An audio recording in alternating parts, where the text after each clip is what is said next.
नमस्कार। हम पढ़ रहे थे मौर्य साम्राज्य। मौर्य साम्राज्य के फर्स्ट पार्ट के अंदर हमने चंद्रगुप्त मौर्य, बिंदुसार के बारे में अध्ययन किया। उसके दूसरे पार्ट के अंदर हमने अशोक तथा उसके धर्म के बारे में जानकारी ली और आज हम पढ़ रहे हैं मौर्य प्रशासन। ठीक है, देखिए मौर्य साम्राज्य की शुरुआत के साथ ही भारत में पहली बार एक केंद्रीकृत राज व्यवस्था की शुरुआत हो गई थी। ठीक है, यानी केंद्रीकृत शासन व्यवस्था की शुरुआत पहली बार मौर्य साम्राज्य के साथ शुरू होती है और इस केंद्रीकृत साम्राज्य का केंद्र बिंदु था राजा, यानी सभी शक्तियां राजा के अंदर समाहित थी। राजा अपनी जांच पड़ताल के लिए, साथ ही साथ अपनी सहायता के लिए कुछ अधिकारियों को चुना करता था, जैसे मुख्यमंत्री, पुरोहित आदि को जब चुना करता था तो उनकी वंश, उनकी योग्यता आदि को ध्यान में रखकर उसका चयन किया जाता था और उनको चुनाव करने का जो परीक्षण था उसको उपधा परीक्षण कहा गया है। ध्यान रखें कि राजा अधिकारियों को चुनते समय जिस परीक्षा विधि का इस्तेमाल करते थे, जिस निरीक्षण का इस्तेमाल करते थे, वो उपधा परीक्षण कहलाइए। देखिए, राजा की सहायता के लिए एक होती थी मंत्री परिषद और एक होती थी मंत्रिण या परिषद। देखिए, मंत्री परिषद है वो अनेक सदस्यों से मिलकर बनती थी, जबकि जो परिषद या मंत्रिण है उसमें 3, 4 या 5 मुख्य सदस्य हुआ करते थे। ये राजा की अंतरंग परिषद हुआ करती थी जो महत्वपूर्ण निर्णय लेने में राजा की सहायता करती थी। कौटिल्य की रचना अर्थशास्त्र के अंदर राज्य के लिए 7 अंग बताए गए हैं जिनको सप्तांग सिद्धांत के नाम से जाना जाता है। ये 7 अंग क्या है? राजा, ऐमात्य, जनपद, दुर्ग, कोष, सेना और मित्र। ठीक है, ध्यान रखिए कौटिल्य के सप्तांग सिद्धांत में कौन कौन से 7 अंग हैं। अब देखते हैं केंद्रीय प्रशासन। देखिए, केंद्रीय प्रशासन है उसको चलाने के लिए क्या प्रोसेस था और क्या कुछ उसमें विभाग हुआ करते थे, इसकी जानकारी हमें अर्थशास्त्र से मिलती है। अर्थशास्त्र के हिसाब से हमें पता चलता है कि केंद्रीय प्रशासन में 18 विभाग थे और इन विभागों को क्या कहा जाता था? तीर्थ कहा जाता था। और तीर्थ का अध्यक्ष क्या कहलाता था? महामात्र। यानी अर्थशास्त्र के अनुसार केंद्रीय प्रशासन के 18 विभाग थे, इन विभाग को तीर्थ कहते थे और तीर्थ का अध्यक्ष महामात्र कहलाता था। और महत्वपूर्ण तीर्थ कौन कौन थे? मंत्री, पुरोहित, सेनापति और युवराज। ये महत्वपूर्ण पुरोहित हुआ करते थे या महत्वपूर्ण तीर्थ हुआ करते थे, जो हम ये कह सकते हैं कि मंत्रिण या परिषद के सदस्य हुआ करते थे। केंद्रीय अधिकारी यानी तात्कालिक लेखों, जैसे हमें मैगस्थनीज की इंडिका है या कौटिल्य का अर्थशास्त्र है, उनसे हमें तात्कालिक लेखों और अध्यक्षों के बारे में पता चलता है। ठीक है, तो केंद्रीय अधिकारी के रूप में देखिए समाहर्ता एक मुख्य अधिकारी था। समाहर्ता क्या करता था? राजस्व वसूल करने का कार्य करता, आय व्यय का लेखा जोखा रखता था और साथ ही साथ वार्षिक बजट तैयार करता था या प्रस्तुत करता था। ये सारा कार्य समाहर्ता करता था। दूसरा प्रमुख केंद्रीय अधिकारी था शनिधाता, जो कि कोषाध्यक्ष था। ठीक है, और जगह जगह कोष गृह बनवाना, अन्नागार बनवाना, ये शनिधाता का ही कार्य था। अर्थशास्त्र में 26 विभागाध्यक्षों का उल्लेख आता है। देखिए, यहाँ हमने लिखा है 18 विभाग। ध्यान रखें, ये अर्थशास्त्र में दिए गए विभाग है 18 और यहाँ विभाग नहीं है, यहाँ विभाग अध्यक्ष है। यानी 26 विभागाध्यक्षों का उल्लेख आता है, जैसे कोषाध्यक्ष, शीताध्यक्ष जो कृषि से संबंधित था, पण्याध्यक्ष व्यापार से संबंधित था, सूत्राध्यक्ष कताई बुनाई से संबंधित था, लोनाध्यक्ष बुचड़खाने से संबंधित था, विविताध्यक्ष चारागाह से संबंधित, लक्षणाध्यक्ष ये मुद्रा जारी किया करता था, मुद्राध्यक्ष ये मुद्रा की जांच पड़ताल ध्यान रखता था, पोतवाध्यक्ष ये पोत नाव के बारे में ध्यान रखता था, बंधनगारा बंदनागाराध्यक्ष, ये जो बंदी होते थे उनका नियंत्रण करना होता था, और आठविक ये वन विभाग की देखरेख करने वाला होता था। इस प्रकार 10वीं क्लास किताब के आधार में कुछ आपके ये अध्यक्ष दिए गए हैं, ठीक है। इस प्रकार इनको लिख के याद करोगे, आसानी से याद हो जाएगा। यहाँ बताया गया कि युक्त, उपयुक्त, महामात्र और अध्यक्ष ये बड़े अधिकारी हुआ करते थे। कौन कौन से? युक्त, उपयुक्त, महामात्र और अध्यक्ष। इनके नियंत्रण में है वो निम्न स्तर के कर्मचारी काम करते थे। अब हम पढ़ते हैं मौर्य प्रशासन के अंतर्गत प्रांतीय प्रशासन। देखिए, मौर्य साम्राज्य के अंदर केंद्रीय प्रशासन के पश्चात केंद्र को प्रांतीय प्रशासनिक इकाइयों में बांटा गया था। सम्राट अशोक के समय की हम बात करें तो साम्राज्य 5 प्रांतों के अंदर बंटा हुआ था। उत्तरापथ जो उत्तर की ओर था, इसकी राजधानी थी तक्षशिला। उत्तरापथ की राजधानी तक्षशिला। अवंती राष्ट्र, उसकी राजधानी थी उज्जैनी थी। तीसरा था दक्षिणापथ, जिसकी राजधानी थी सुवर्णगिरी। चौथा मध्य देश, जिसकी राजधानी पाटलिपुत्र, जो इनका कार्य का क्षेत्र था। कलिंग, जो अशोक के द्वारा जीता गया क्षेत्र था, उसकी राजधानी थी कलिंग तोसाली, ठीक है।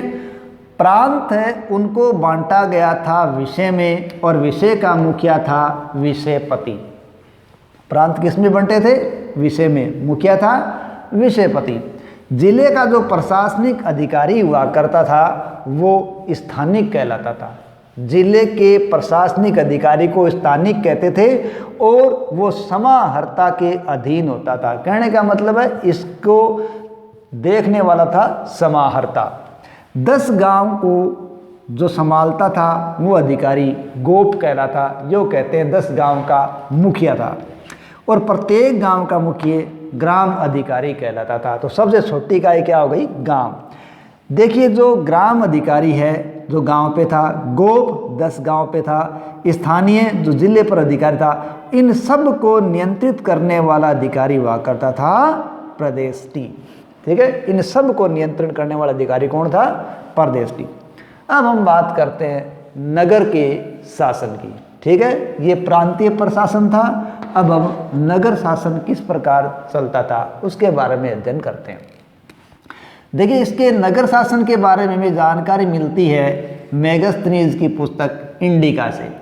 मेगस्थनीज की रचना इंडिका से पता चलता है नगर शासन को चलाने के लिए 30 सदस्यों की एक समिति हुआ करती थी। 30 सदस्यों की इस समिति को 6 समितियों में बांटा गया था, और प्रत्येक समिति में 5-5 सदस्य हुआ करते थे, ठीक है। यानी 5-5 सदस्यों वाली 6 समितियां नगर शासन चलाने के लिए काम करती थी। अब ये 6 समितियां कौन कौन सी थी? देखिए, प्रथम समिति है वो शिल्प कला समिति थी, ठीक है। दूसरी समिति है वो वैदेशिक समिति थी, जो वैदेशिक मामलों से या विदेश से आने जाने वालों से संपर्क साधने का काम करती थी। तृतीय समिति थी वो जनगणना या जनसंख्या समिति थी, जो जन्म और मृत्यु का लेखा जोखा रखती थी। चौथी जो समिति थी वो वाणिज्य समिति थी, व्यापार से संबंधित जांच पड़ताल करती थी, ठीक है। 5वीं समिति थी वो कर समिति थी, जो विक्रय मूल्य का 10वां भाग कर के रूप में वसूल करने का काम करती थी। 6ठी जो समिति थी वो औद्योगिक समिति थी, जो उद्योगों की देखभाल करती थी। इस प्रकार नगर शासन है वो 5-5 सदस्यों की 6 समितियों द्वारा चलाया जाता था या ध्यान रखा जाता था। इस प्रकार कुल 30 व्यक्ति ये काम करते थे। सैन्य व्यवस्था, मेगस्थनीज की पुस्तक इंडिका से सैन्य व्यवस्था के बारे में जानकारी मिलती है कि जिस प्रकार नगर शासन चलाने के लिए 30 सदस्यों का दल था, उसी प्रकार सैन्य व्यवस्था के लिए भी 30 लोगों का एक समूह था। ये 30 लोगों का समूह है वो 6 समितियों में बंटा हुआ था। प्रत्येक समिति में 5-5 सदस्य हुआ करते थे। उस समय या मौर्य काल के समय जो सेना थी वो 5 भागों में बंटी हुई थी। पैदल सेना, हाथी सेना, अश्व सेना, नौसेना और रथ सेना, ठीक है। इस प्रकार 5 प्रकार सेना के थे। सीमांत क्षेत्रों की देखभाल करना और सैनिक प्रबंध करने वाला अधिकारी अंतःपाल कहलाता था। यानी अंतःपाल कौन था? जो सीमांत प्रदेशों की देखभाल करता या सैनिक प्रबंध करता, वो अंतःपाल कहलाता था। मेगस्थनीज की पुस्तक इंडिका की हम बात करें तो चंद्रगुप्त मौर्य के पास सेना में क्या था?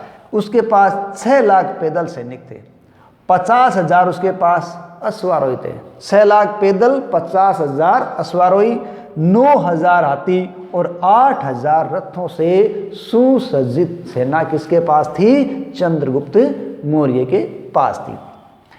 नेक्स्ट देखते हैं न्याय व्यवस्था।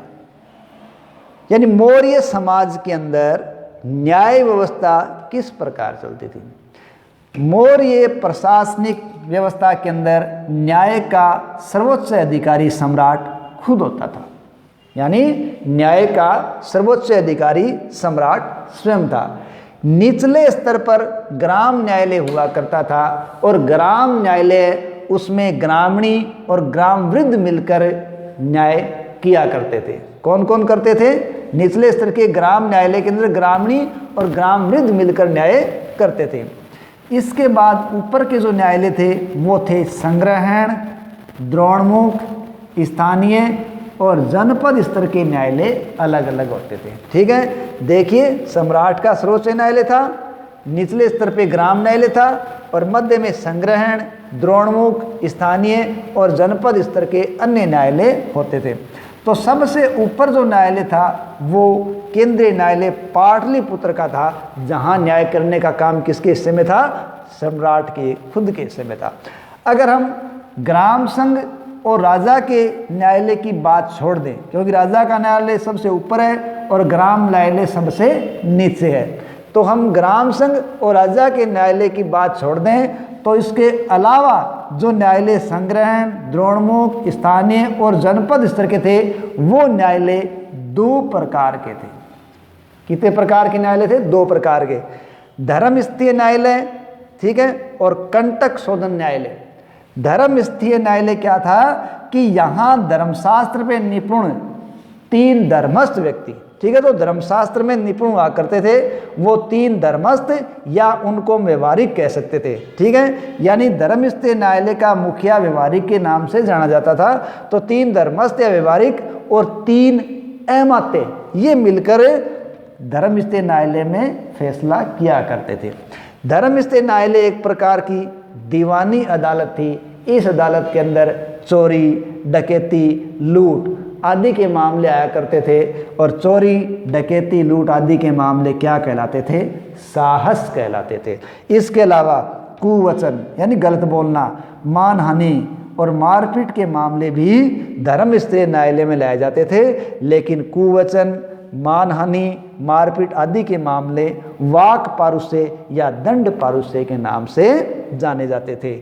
और धर्मस्थीय न्यायालय का न्यायाधीश क्या था? व्यवहारिक। ठीक है। कंटक शोधन न्यायालय ये फौजदारी अदालतें थी। ठीक है, इसमें 3 प्रदेश थी और 3 अमात्य मिलकर क्या करते थे? न्याय करते थे। ठीक है, नगर न्यायाधीश है उसको व्यवहारिक महामात्र के नाम से जाना जाता था और जनपद का जो न्यायाधीश था उसे राजुक कहते थे। ठीक है, यानी नगर का न्यायाधीश क्या था? व्यवहारिक महामात्र और यहाँ क्या था? जनपद का न्यायाधीश राजुक था। ठीक है, और चाणक्य की बात करें तो चाणक्य के अनुसार कानून के 4 अंग थे: धर्म, व्यवहार, चरित्र और शासन। यानी चाणक्य की बात करें तो कानून के कितने अंग थे? 4: धर्म, व्यवहार, चरित्र व शासन। तो ये तो था इसका प्रशासन। चलते चलते हम थोड़ी सी बात कर लेते हैं मौर्य प्रशासन के साथ साथ मौर्य समाज की। ठीक है, देखिए मौर्य समाज की जहाँ तक बात है, मौर्य समाज के अंदर वर्ण व्यवस्था थी और वर्ण कितने थे? 4: ब्राह्मण, क्षत्रिय, वैश्य और शूद्र। ये 4 वर्ण वो उसमें थे। ठीक है, लेकिन हम यदि बात करें मेगस्थनीज की, ठीक है, तो मेगस्थनीज की पुस्तक इंडिका के अनुसार वर्ण कितने थे? 7 थे। यानी वो 7 जातियों का जिक्र करता है। अब 7 जातियां वो करता है तो वो 7 जातियों को वर्ण के आधार पर न बांटकर वो उनको काम के आधार पर विभाजित कर देता है। ठीक है, तो मेगास्थनीज के अनुसार समाज कितने भागों में बंटा है?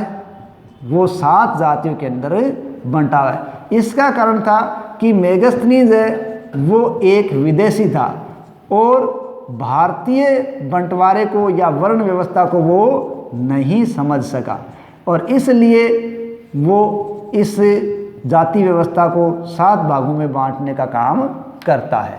ठीक है, और ये कौन कौन से हैं ये देखिए।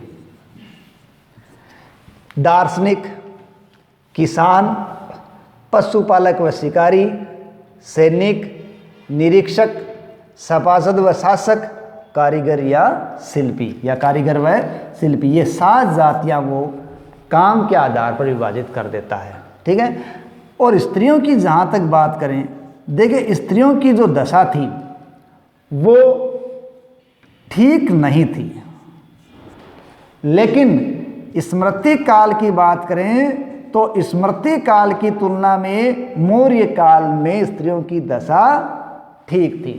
ठीक है, क्यों? क्योंकि इनको इस समय पुनर्विवाह की इजाज़त थी और नियोग प्रथा की भी इजाज़त थी। नियोग प्रथा क्या थी? किसी मतलब कोई स्त्री है, उसका पति है, वो संतान उत्पन्न करने में अयोग्य हो तो वो अपने परिवार के किसी देवर आदि के साथ रहकर संतान उत्पन्न कर सकती थी। ये नियोग प्रथा थी, इसकी अनुमति समाज के अंदर थी। इसके अलावा समाज है उसमें जो 4 वर्ण जातियां थी, इनके अलावा भी कुछ जातियों का उल्लेख मिलता है, जैसे निषाद, ठीक है, पार्सव, रथकार, शता या शत्रा। ठीक है, ये उस समय की अन्य जातियां जो समाज के अंदर उस समय पाई गई हैं। चंडाल, सूत, तो ये समाज था जो 4 वर्णों में और मेगास्थनीज के अनुसार 7 जातियों में बंटा था और ये स्त्रियों की स्थितियां थी। इस प्रकार हमें समाज और प्रशासनिक ये जानकारी कौटिल्य के अर्थशास्त्र और मेगास्थनीज के इंडिका से ज़्यादा होती है। धन्यवाद।